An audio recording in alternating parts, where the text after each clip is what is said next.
Bienvenue sur Nouvelles et Tendances, votre source incontournable pour rester informé des actualités et tendances qui façonnent notre monde. Ici, nous explorons les sujets qui comptent vraiment, avec des analyses claires et des perspectives uniques.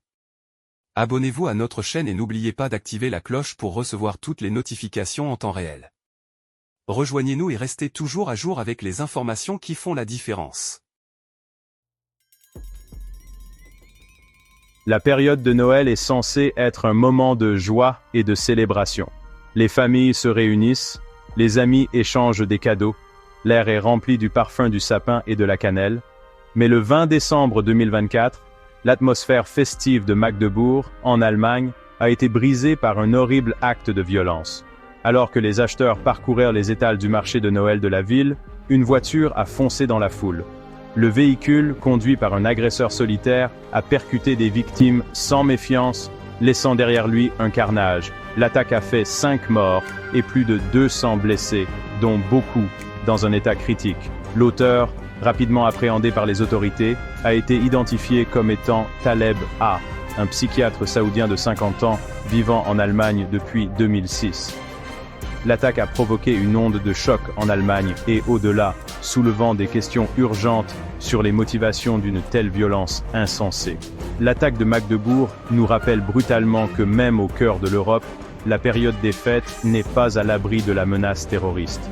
Elle a également mis en lumière les défis auxquels sont confrontées les sociétés occidentales aux prises avec les problèmes d'immigration, d'intégration et la montée de l'extrémisme.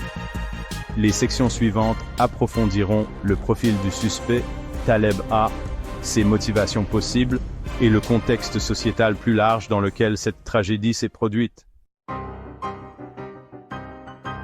Taleb A, l'homme qui a perpétré l'attentat meurtrier sur le marché de Noël de Magdebourg, n'était pas un inconnu des autorités allemandes. Il vivait dans le pays depuis 18 ans, étant arrivé en 2006 pour demander l'asile, fuyant ce qu'il prétendait être une persécution religieuse dans son Arabie saoudite natale.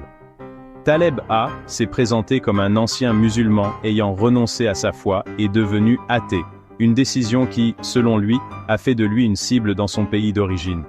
Il affirmait avoir reçu des menaces de mort et craignait pour sa vie, ce qui l'a conduit à chercher refuge en Allemagne. En Allemagne, Taleb A construit une carrière de psychiatre, une profession qui suggère un certain niveau d'éducation et un statut social. Il était connu pour avoir soigné des patients, dont certains étaient eux-mêmes des réfugiés. Cette façade professionnelle masquait cependant une obscurité grandissante en lui. L'activité en ligne de Taleb A et ses déclarations publiques dressaient le portrait inquiétant d'un homme rongé par la colère, le ressentiment et des opinions extrémistes. Il s'en prenait aux politiques d'immigration allemandes, épousait des théories du complot et exprimait de la sympathie pour les idéologies d'extrême droite.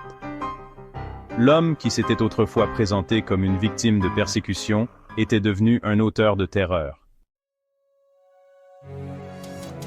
Alors que l'interrogatoire commence, une tension palpable règne dans l'air. Le suspect est assis de l'autre côté de la table, ses yeux fuyant nerveusement. Le détective se penche en avant, brisant le silence par une simple question. « Où étiez-vous la nuit de l'incident ?»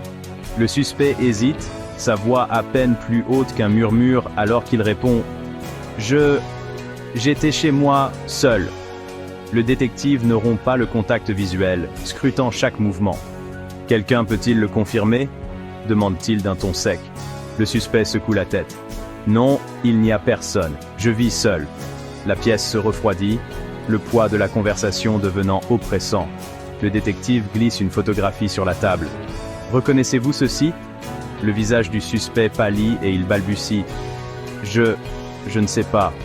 Je n'ai jamais vu ça auparavant. » La tension monte, chaque mot pesant lourdement dans l'air.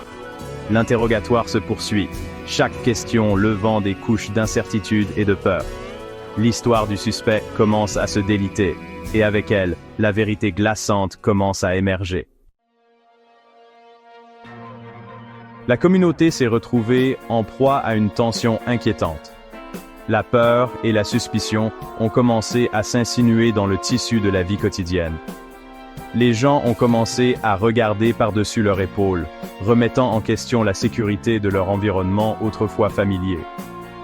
Les conversations tournaient souvent autour des événements récents, avec un sentiment partagé de malaise qui se renforçait de jour en jour.